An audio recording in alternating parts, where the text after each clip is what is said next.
wonderful.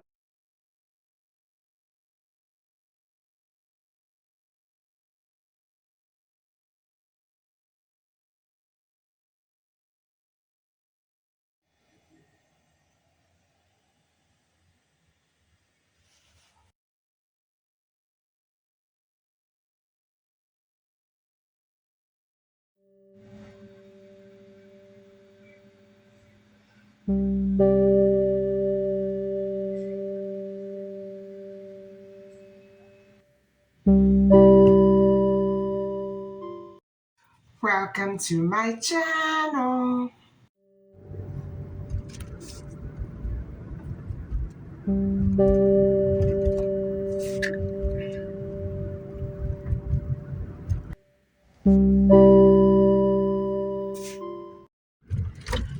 Hi guys.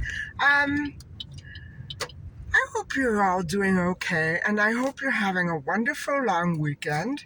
I thought I would check in with you right now to let you know that I'm finding the content that I've been recently focused on quite fascinating. Although it's not precisely enjoyable, I'm trying to develop it into a another one of my series. Now, I think that the recent implosion of the Titanic submersive um, is sort of like an open ended and continuous source of information that will probably be ever changing, like the Maddie McCann case. Am I not right? And so I think it will be one of the things that I focus on in this series that I'm trying to call Endless Journeys. And I know that there are a great many other um, related and similar incidences that are like this one. It's so fascinating to think of all the travel vessels that have vanished completely. So it would be interesting to see if we could find, a little sort of like the Missing Kids series, when you start looking for one and two, you find a great many. I'm hoping that I can touch on a few more of these cases, and so bear with me. And I still have to give you the aftermath of the Titan implosion. And so I'm thinking of doing that a little bit later on today. Where I'm going right now, I'm not sure. I would love to go for a walk, but other than that, I'm not too sure what I'm up to. So I guess we'll just have to wait and see. I can tell you one thing, it's not going to be any more taste testing because I have a stomach ache today.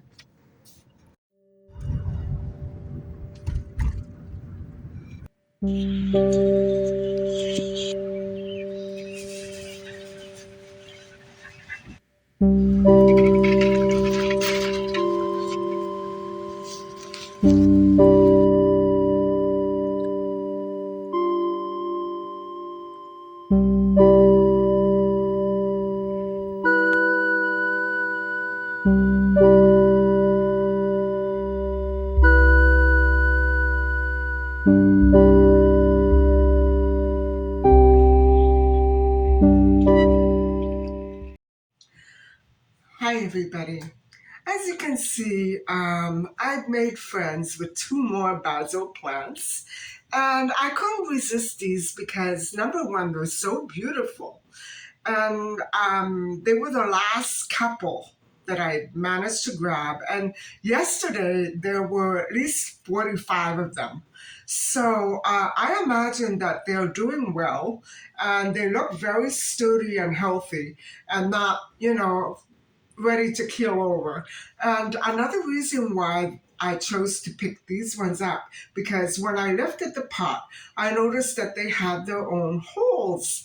And as you know, a plant cannot survive without that drainage. And so I have decided I'm not going to transplant these at all. I may dip them in another pot, but I love them the way they are, and I'm not going to touch them. I'm just going to water them, and we'll see how that goes. But the other ones are holding up okay. I had one pot that died, and I don't understand all this.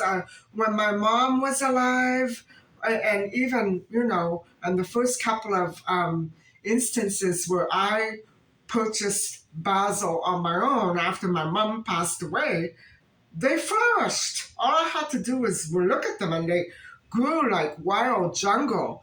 I don't understand this difference. Anyway, I thought that we would just, try to get in some closing thoughts about the Titan submersible and its demise. And uh, as you know, it suffered a great catastrophic implosion. And why do we know this? Is because they're not missing. It's not missing. It's there in pieces near the wreckage of the Titanic ship, the sunken Titanic ship. And right near the Titanic ship's um, bow. And so the wreckage was recovered since then from the ocean floor and used in that expedition to gather all of the pieces that they could find. A vessel called the Odysseus 6K was used, and it is a remote operated vehicle from the Pelagic Research Services in Canada, uh, and they made the discovery of the imploded pieces, and they helped in the recovery effort. Now, as you know, guys, when the submersive first lost touch with the digital world, um, we didn't know if it simply was lost or there was a mechanism that was malfunctioning with their devices. The thing is, guys, is that uh, if you look on my playlist, you'll see a few more detailed vlogs on this very subject. And I found out that the implosion, which is the inward version of an explosion, it was doubly horrific because it you the door of the submersible could not be opened from the inside. They would have had to have risen to the top, the surface of the water, and the vessel that was waiting and managing the tour was going to open it up for them. So there was no way out, whether they wanted to or not. That's a pretty scary and awesome way to travel, don't you think? I know that we can't just open the door and jump out of a plane, for instance, but wow, I don't want to go there. Anyway, so the team that made the discovery is among a fleet of ships that was at the site, and it became a primary identified asset to assist in the search. And this is before they found the pieces, the wreckage. And so at that time, the search team and everybody was hoping that it would be a rescue effort because they didn't exactly understand if people were missing or lost. You know what I'm saying, right? And so, because they hadn't found the sub, they didn't know what was going on, and so you know immediately finding the Titan submersible, the rescue uh, vessel latched onto her very quickly to begin recovery. And so the team, once they collected and gathered all of that debris. They assembled about 31,000 kilograms at the Buffalo airport on June the 19th. And so it took actually less than 30 hours to finish and transport it from Buffalo, USA, to St. John's, Canada. Um, and it used three American military heavy airlift crafts or heavy lift aircrafts. So that's a lot of manpower, but that is what is necessary. Can you imagine if we had that amount of manpower every time, say, somebody escaped from jail or somebody went missing? I like that team effort. And so that's mind boggling. When the team, it's too bad that they didn't have that sort of team effort before they went underwater.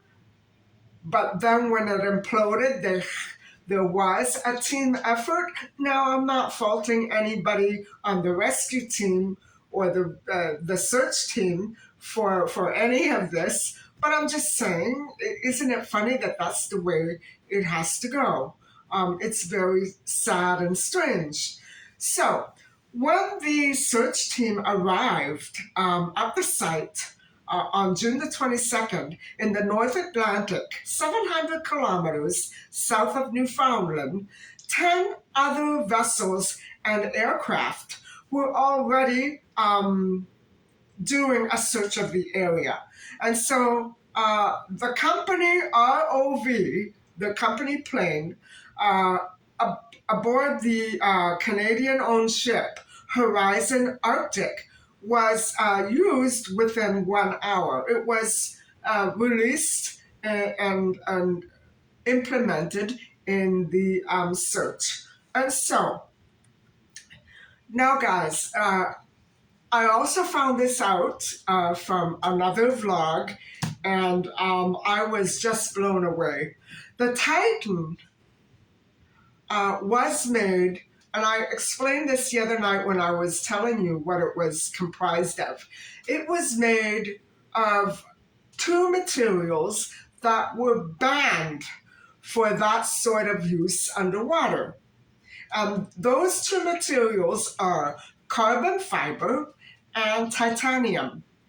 I need to do a little more research on that to figure out exactly why, what danger. I know there was a danger, but what exactly was it that made it so dangerous for the submersive to be created from those materials? I have a feeling it may have to do with the gravity and the pressure going all those thousands of feet below sea level. I have a feeling it's got to do with that, but I'm not sure. And so those materials were banned, and so the submersive itself weighed 23,000 pounds. And it only had enough space on the inside and weight capacity as well for five grown adults. And so Ocean Gate Expeditions, which operated the craft as part of its offering for extreme tourists who wanted a challenge to get close to the century-old Titanic wreckage, and it was charging $250,000 per person. Wow. Why?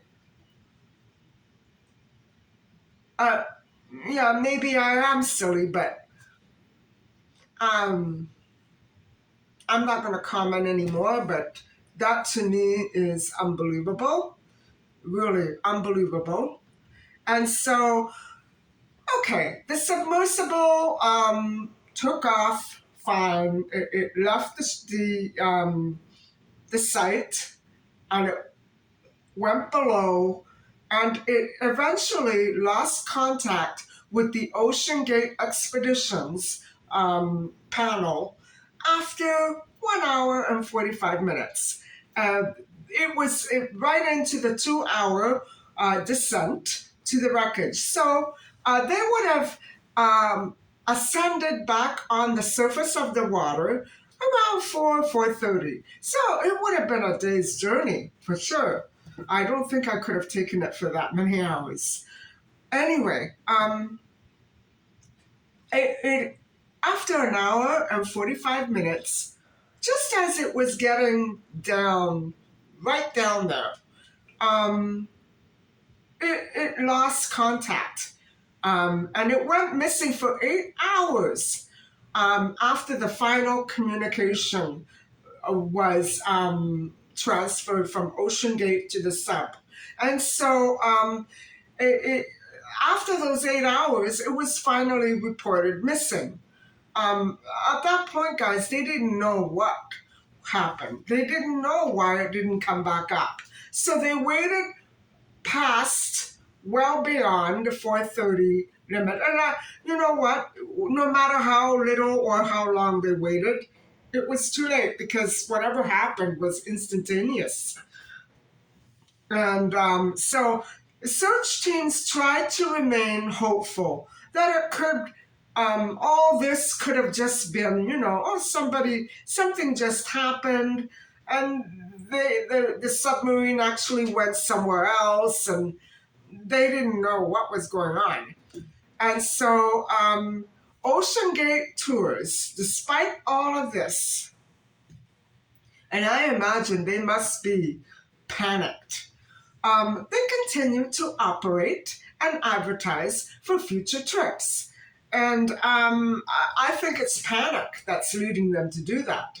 So, guys, I asked you to assess for yourselves, is this obsession with death, yes, death, and the past gone way beyond logical and become nothing more than a greedy dive into the pockets of the wealthy at very high costs, including precious humanity? Well, I am afraid so. And it's very sad to see that we could become so obsessed with the idea of tragic loss and, oh, we want to see it. Why? Why do you want to see it?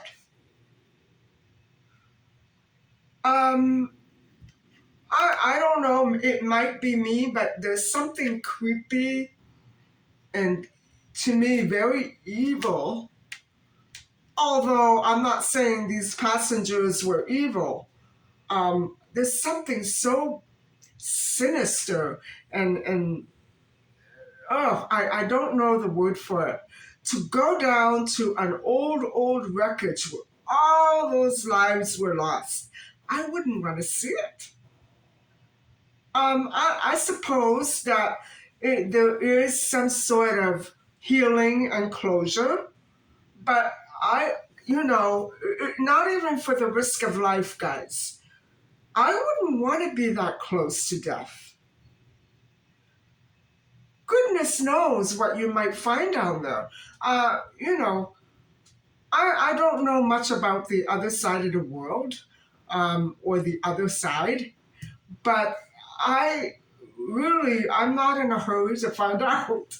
To me, this is the most frightening and horrifying sort of journey that anybody would ever try to dream up and promote on somebody else. I don't know. I think it's macabre. It's just absolutely mind-boggling, and I don't know how people can wrap their heads around something like this. Would you be able to take a trip like that, even if it were safe? Let's put all the other factors aside. What about the ethics? Never mind safety. What about the ethics? And, to indulge in that kind of fantastic um, sort of expedition.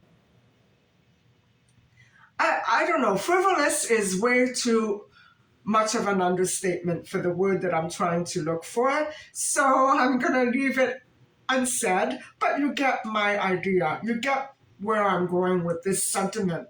There's something very unethical about the whole thing. Money aside, safety aside, who would want to push this trip of doom to the doomed? Do you see how depressing it is to me? Um, for me, a trip that would be worthwhile would be a trip on top of the world, on top of the ocean, not near hell, up in the skies, maybe. And even that has its limitations, but um, no, not this.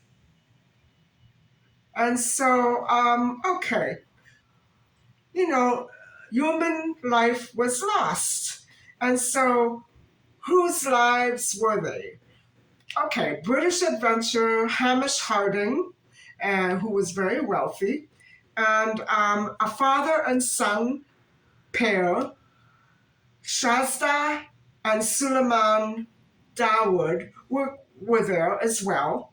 And the Ocean Gate CEO executive, Stockton Rush, who refuted the idea that the Titan sub could be dangerous, and the French Paul Henry Nargiolet. They were all very immensely wealthy and very self assured. And I don't know why. I don't know why. So when the Titan wreck was discovered, um, it first started out as a rescue mission, and then it became a search team. Different protocols were being put into order, and so when pieces of the submarine were gathered and unloaded um, in St. John's, Canada on Wednesday, it was not immediately clear what pieces, and probably still is not all that clear, what pieces, what those actual pieces were. They were from the imploded submarine, yes, but okay, a submarine, there's a difference. It's not really a submarine. A submarine is self-powered and it can act on its own. It's got its own independent controls and buttons, and so it's completely manned from the inside, but not the submarine, not the submersive. Now, this is another reason why I have to question. Number one, the CEO was on board. Um, we've heard so much about those suicide flights. Okay, the CEO was on board, and it was manned by the Ocean Gate expeditions.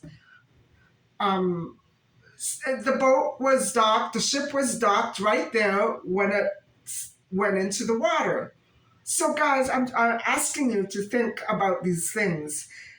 Please, just because you have a whole load of money, don't do something like this. Please don't, because not enough is known about the underwater. Um, the pressure there is so different. We can't manipulate it like we can up there. It's different. And once you're down there and something happens, it's like being up there. You don't come up, you don't come down, you just go. So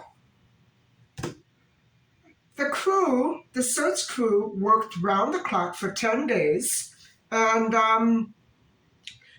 it was through very physical and mental, very strenuous physical and mental challenges. They were all anxious to finish this mission and return to their loved ones. They wanted results. They wanted to find answers. So the Pelagic Research Services, however, rejected questions to the U.S. Coast Guard, as its team cannot comment on or provide information related to the investigation into the Titan's implosion. Now, guys, isn't this just so typical of Canada? Yes, we have information, maybe, maybe not, and we're not sharing it. So, of course, they have to investigate all those pieces and analyze, but that to me sounds like they're never going to talk about it again. Let's wait and see. And so, the company, the Pelagic Research Services, will hold a conference at East Aurora, New York operations base after the team regroups. So we are waiting for answers, guys. And this has been quite a challenge. And they are saying that there are some human remains in the submersive um, vessel that was recovered, the pieces.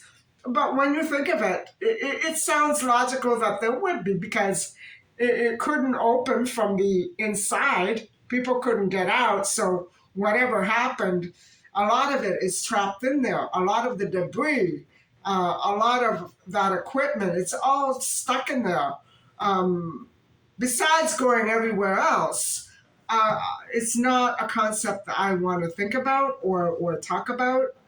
But those are the facts. Those are the little updates that I've been trying to make sense of here and there. And I've tried to group some of them together. But I really encourage you to do your search online, especially YouTube, because, and maybe also other social media platforms. And I really am not active on anything else at the moment. And but what I'm saying is that as every hour goes by, news headlines are changing. And so if you want to keep up to date with this, the best way to do it is to just keep searching on your own. I'm not even that good in explaining these very detailed and complex matters, especially, the materials and why it would have been dangerous. That is something very worth looking into. Um, but I would say that we're going to leave this open ended as a discussion because we obviously need to come back to it. And so, as this story develops, so will my episodes.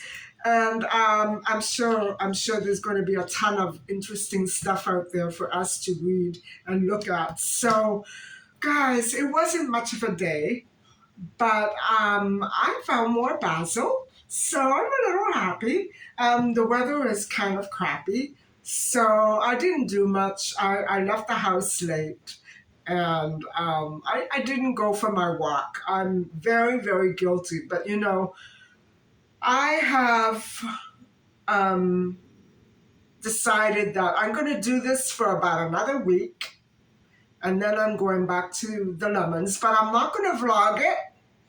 I'll probably let you know I started it, but I'm not going to vlog it because I think it makes me anxious.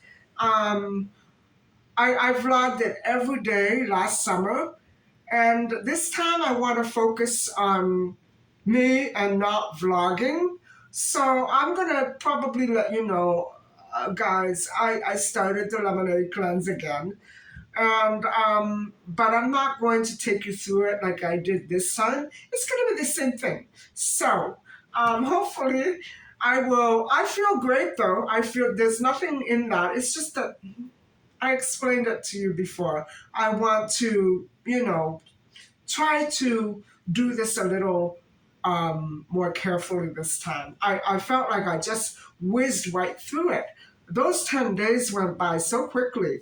And I'm thinking that maybe I may do a 14-day stint instead of a 10-day stint. We'll have to see. Um, I think I might be able to swing it, but that's why I'm not going to share it with you. I'm not going to share it with you. I'll let you know, I'll let you all know when it's over how I did, how long I stayed on it, but I'm not, I'm not going to vlog it. So, anyway, guys, thank you very much for listening and watching. And thanks for coming along with me to get my plants. And please don't forget to like and subscribe. Bye for now.